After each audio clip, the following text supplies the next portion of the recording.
Sister Clare Crockett was a Northern Irish nun who lost her life tragically about 8, 9 years ago. And her example of faith is why she's on her way to becoming a saint. She is truly a prime example of the modern young Catholic nowadays. And we're going to talk about today why I think we can all look to her as a great prime example for saying yes to the Lord and believing in his promise that his ways are better than ours. Welcome back to the What's the Dill podcast. I'm your host, Pete Dill. As always, I appreciate you all being here today, watching, listening, however you're consuming this. We have an awesome show for you today because we're going to talk about Sister Clare Crockett. And for those of you that don't know, her stories will be really inspiring. And for those of you that do know who she is, it's another way we can listen to her powerful example of the modern Catholic. So I love Sister Clare Crockett. I've come to know a little bit about her the past few years, but as I was thinking about what we should talk about today in this episode, this idea of saying yes, small yeses to God, came into my head. And so I saw an article that was written recently about her, about how she's a servant of God, which means that that's on the way to the path of sainthood in the Catholic Church. And it was just talking about what a wonderful example of the faith she is. So I was reading about her, and she gives a powerful testimony that's online, but also it's written out, and it's from World Youth Day in 2011. And she gives her testimony, and hearing the way she talks, her story, it's like I think I relate to it so much. I think all of you can really relate to it because it's so modern. It's so of the age. What's so awesome nowadays, what's coming to our modern world is these modern saints that were living lives just like us, having the same experiences just like us.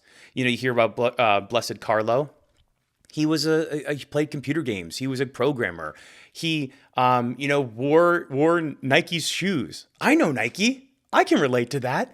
And to hear that he's a saint, it's like, whoa, that makes it very real. Sister Clare Crockett. I mean, her story is incredible. We'll talk about it in a little bit, but it's like, it's such a modern story and it's so relatable. And to think about her small yeses that have turned into her being a saint and all of the lives she affected just by small yeses and all the lives that she brought to Christ, that's what it's all about.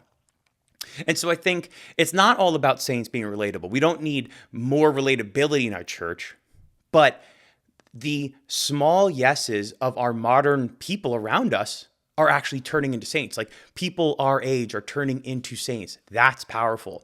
And I think it can make it very, very real. I know it's made it very, very real for me. Again, I want to talk about how our small yeses can turn into something big. Because a lot of times I think we want to do big things with our lives. We've talked about that before. We have big ambitions just as people, a natural feeling for doing something great, something significant, making a big impact. And then the more we try to follow Christ, that doesn't leave us. We still want to do something big, significant. We want to make an impact. I think we all feel that in a certain way.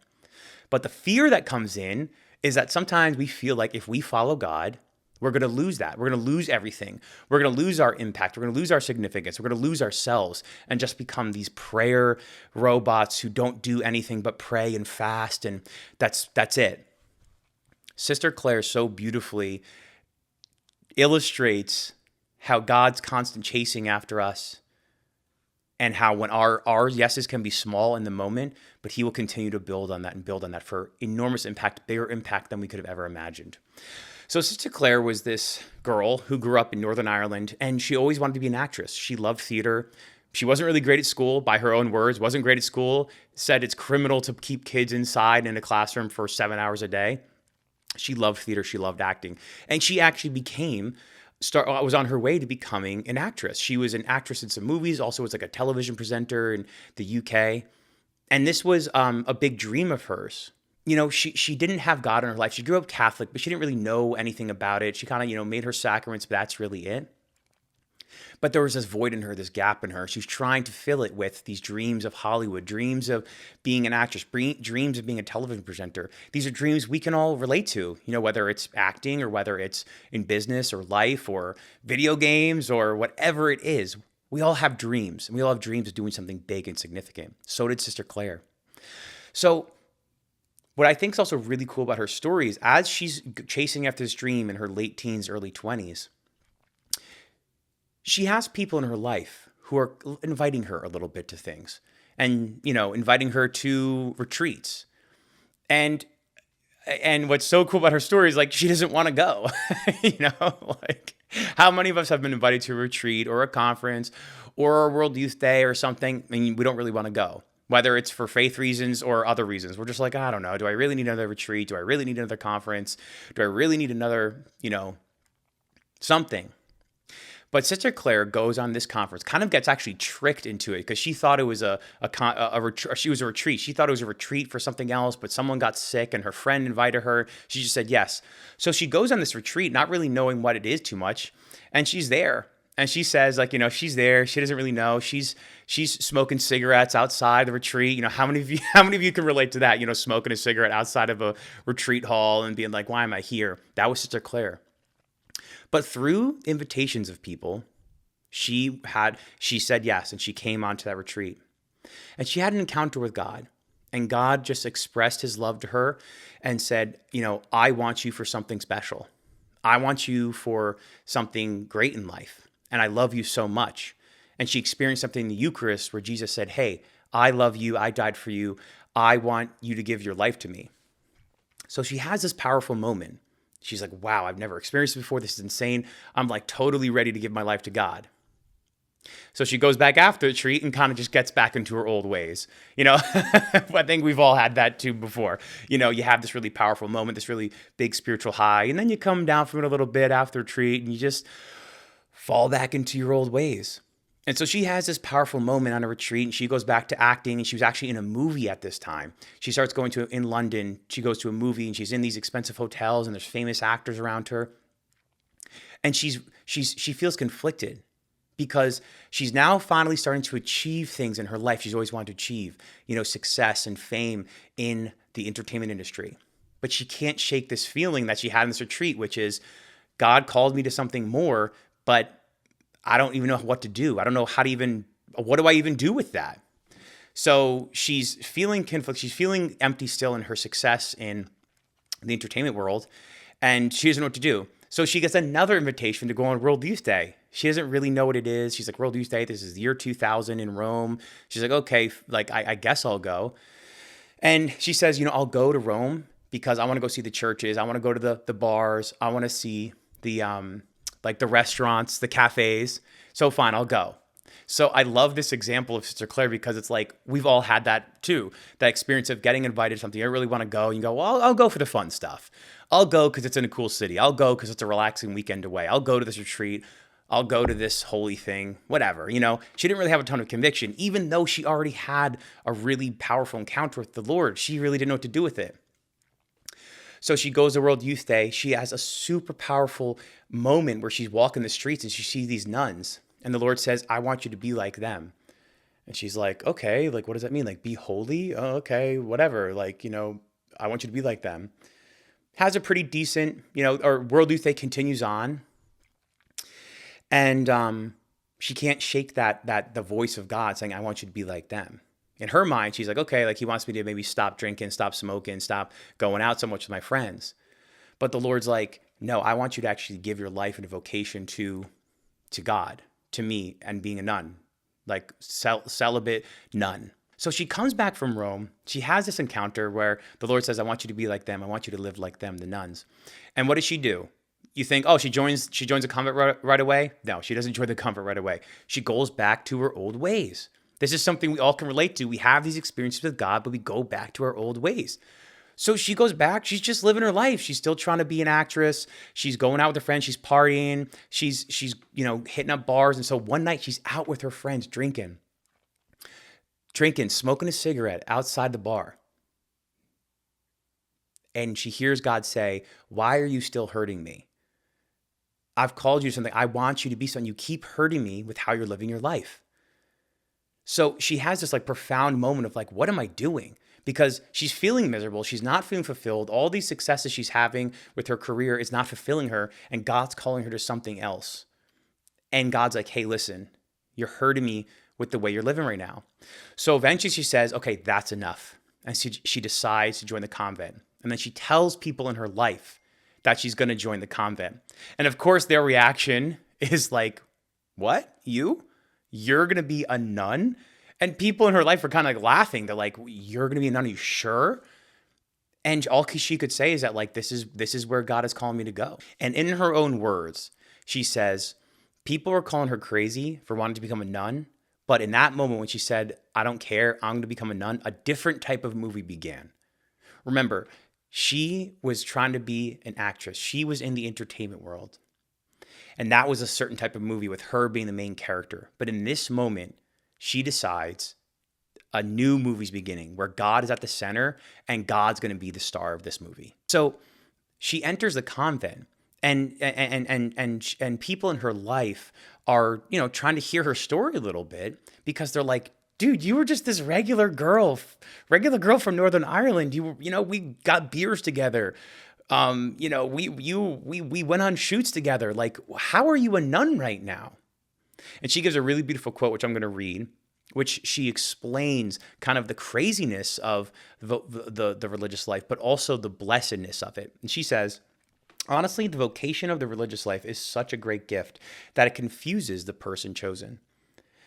God fixes his gaze on a poor soul so that she can live with him and in him, and in that way help him save the world. That is really crazy, she says, but it's blessed craziness. We would be crazy if we do not respond to what God asks of each one of us, because what he asks is best for us. We have been created for great things. So those are her words. It's a blessed craziness. The religious life is blessed craziness. Discipleship, following God, is blessed craziness. Yeah, it is kind of crazy to follow God. It is kind of crazy. It's maybe it's counterintuitive. Maybe it's counter survival. It is kind of crazy to say yes to God because we have all these plans, these ideas of what is going to make our life great. And a lot of the time, the Lord's like, I want great things for you. I think it's this way, or it's this way. This is the path I want you to have great things. But we chase the things of the world. We chase after our own successes. We chase after things that we think are going to make us happy. But time after time after time after time again, when we're on the rat race of trying to make ourselves happy, of trying to be the ones to do it, we're left being like, this kind of stinks. I'm kind of empty. Why am I so empty and angry and sad about everything in my life? And the Lord is always there to say, I have a path for you that's going to be great. You're going to do great things. So, great things. So now it's like, okay, so this is just like a regular girl who becomes a nun. Why are we talking about her? Well, she joins an order, and she gets placed in a few places, but she gets placed in Ecuador in the 2010s. So this is super, super special to me because I was also a missionary in Ecuador at the same time. So in 2013, 14, she was in Ecuador, I was in Ecuador. We were actually both probably only about 40 miles from each other. Now, I didn't know her. I never knew her at the time. I didn't know her, but that was so cool to me to think like, dang, like I was on a mission and she was living her life out on these rural coasts of Ecuador in these towns that I know very well, know the people there very well. And what makes her story so great is that she has all these small yeses, but she lived out those yeses and God blessed it so much to where the people of this town, the people of these little cities in the coast of Ecuador loved her. They called her our Sister Clare. She's our Sister Clare. Oh, our Sister Clare? Yeah, our Sister Clare. And she was joyful. She was fun. She was enthusiastic. She was theatrical. She did voice work. She actually did voice work for EWTN. She's a voice in an animated series for EWTN. So she lived out her gifting, all the things she wanted to do. She was on TV. She was on an animated series. She was with people. She was acting. She was theatrical. But it was all under God's plan. And she was never, ever happier. And the impact she made was incredible. Think about it. If she kept going down the path of being an actress, it would have been good. She would have had great impact on people. But her yes to God and to joining the convent when feeling like she was unqualified, just a regular girl, why me? Why me? She still powered through that and said yes, and God was able to do great things with that yes. So Sister Clare is such a great example of just being a regular girl like us. Like, I guarantee you, like, there's probably people that like have had these exact experiences, going on retreats, but still going out to the bars after that. You know, being invited to somewhere you don't want to go, going to World Youth Day maybe and saying like, I don't know, like it was good, but I don't really know what that means for my life. Haven't you had experiences like that in this modern world? Sister Clare is such a great model for us all as millennials, Gen Z, Gen X, really everyone, but for young Catholics. And she's a great model. I think we should pray to her to make sense of this crazy world, of how to say yes in this crazy world, how to be a disciple in this crazy world just by saying yes, by hearing God and saying yes. So her story, unfortunately, it's pretty tragic. The reason that she's on her way to sainthood, because usually that only happens when you pass, is that there was an earthquake in 2016 in the house that she was staying at. She was actually like performing for a ton of people, like playing guitar, having like a skit night or something, like playing live music, playing the guitar, and an earthquake happened and the house collapsed and she passed. Super, super sad, but it's hopeful. Now, the hope lies in that as she was found and she had her funeral and people came to, where she was in Ecuador, all of these people in Ecuador came pouring out of the streets, pouring out of everywhere and being like, this is our Sister Clare, our Sister Clare. We loved her. She was the best. Like, thousands of people knew her. Her impact was on thousands of people. She brought thousands of people closer to Christ through her singing, guitar playing, theater, her energy, her personality, who she was fully alive. And she brought thousands of people to Christ. And obviously it's really, really, really sad that she moved on. But the hope in it is that, we're going to see her once again. And she's going to be fully alive. And she's with God, her creator. And she lived out her mission, well. And that's a really, really scary thought. But she gave a talk on 2011 World Youth Day in Madrid and basically kind of encouraged everyone to continue to dive into the Lord more, dive into what he has for us in our life more, because it's the most fulfilling. It's the best. She's like, I tried it my way. The Lord's way was better. And the title of this talk, the title of her testimony is Why Me? And I know I've had that in my life. Why me?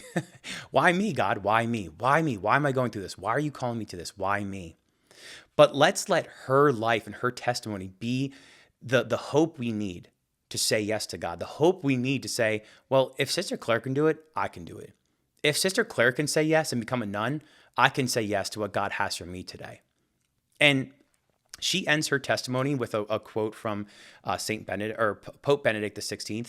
And I think it just like totally encapsulates the fear we have with following God, but also the belief that when we say yes to God, it's going to be better. Our lives are going to be better. And he says, are we all not perhaps afraid in some way if we let Christ enter fully into our lives? If we open ourselves up totally to him, are we not afraid that he might take something away from us? Are we perhaps afraid? Are we not perhaps afraid to give up something significant, something unique, something that makes life so beautiful? Do we not then risk ending up diminished and deprived of our freedom? And once again, Pope JP2 said, no, if we let Christ into our lives, we lose nothing, absolutely nothing of what makes our lives free, beautiful, and great. And then she says, I can attest to that. Viva the Lord, viva the Virgin Mary, viva the Pope, viva the nuns. And that's so powerful. That's it right there. We all have that fear. I think we have that fear as we're trying to figure out our life. Like, if I say yes to God, my life's going to be different. Everything's going to be taken from me. Everything I want is going to be taken from me. Everything I want, everything I'm motivated by in this world to kind of do great things is going to be taken from me. I'm just going to be this praying robot who everyone points their fingers at and laughs. Sister Clare felt that. She said, my life is going to be less if I say yes. And she went back to her old ways. She kept going back to her old ways, something that we all do. I know I do. I'm trying less to go back to my old ways, but absolutely have done that so many times, gone back to my old ways. And she says, I can attest to that. When we give our lives to God, it's free, it's beautiful, and it's great. And isn't that really what we want in life? A free, beautiful, great life. So, she's on her way to sainthood, but Sister Clare Crockett, I just think, is like such an amazing example of the modern Catholic. And we can look to every detail of her life and see ourselves in it and say, yeah, I felt like that. Yeah, I've been like that. Yeah, I know I've thought about God that way. Yeah, I know I didn't want to go to that thing. Yeah, I didn't know how to follow God. I didn't want to say yes to God. I had so much fear about following God. But she can say, and this is a girl who essentially gave her life for it. She put her life on the line and she gave her life for it. That she said, I can attest to how beautiful, great, and free a life with Christ is. So it was super powerful to me to continue to read and learn more about Sister Clare Crockett, and I hope it's for you. Reach out to me. Let me know what you think about her. If you've heard of her, let's just kind of keep her story, her testimony alive and going, because I think it can reach a lot of us out there. I think her life can reach a lot of people, a lot of modern Catholics with that feeling of like, how do I make sense of this world? And how do I actually follow God? And her life is a testament to how we can just say yes, our small yeses, and that God will take care of the rest. So thank you all for listening. That's going to be it for me today. Appreciate you all. Make sure you like, subscribe, share this with someone who you think would enjoy it. And reach out to me about Sister Clare. Let me know if you've heard of her. Let me know if you like her. I assume you like her, but let me know what you think about her. I'd love to hear any stories, any thoughts you've had on her. So that's going to be it for me today, y'all. Hope you all have a great week. Peace. Bye.